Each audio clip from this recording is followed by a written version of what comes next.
বাংলাদেশের রাস্তায় চলাচলকারী বর্তমানে অনেকগুলো ব্র্যান্ডের বাস রয়েছে, যেমন হিনো, অশোক লেল্যান্ড, টাটা, আইসার, Yutong, আনকাই, Hyundai, Volvo, Scania, man. এছাড়াও মিৎসুবিশি, মার্সিডিজ বেঞ্জ, হাইগার তো রয়েছেই।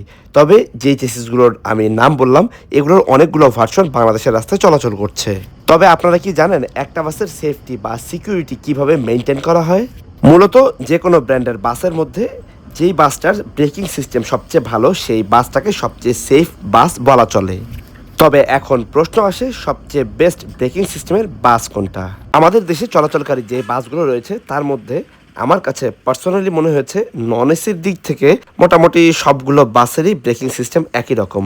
তবে লাক্সারিয়াস সেগমেন্টে যেই সব এসি বাসগুলো রয়েছে তার মধ্যে আমি পার্সোনালি সবার উপরে রাখবো স্ক্যানিয়ার বাসগুলোকে।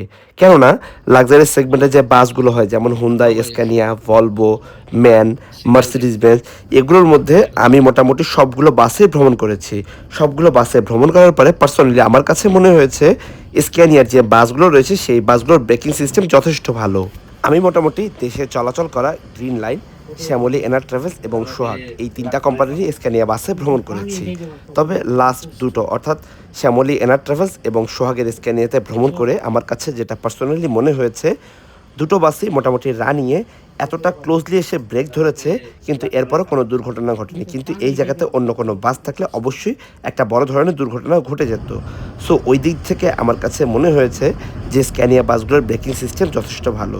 শুধু আমার কথা না, আমি আরও বেশ কয়েকজন যারা মোটামুটি বাস নিয়ে বেশ ভালো ধারণা রাখেন তাদের সাথে কথা বলে জানতে পেরেছি যে হ্যাঁ, অবশ্যই স্ক্যানিয়ার ব্রেকিং সিস্টেম যথেষ্ট ভালো।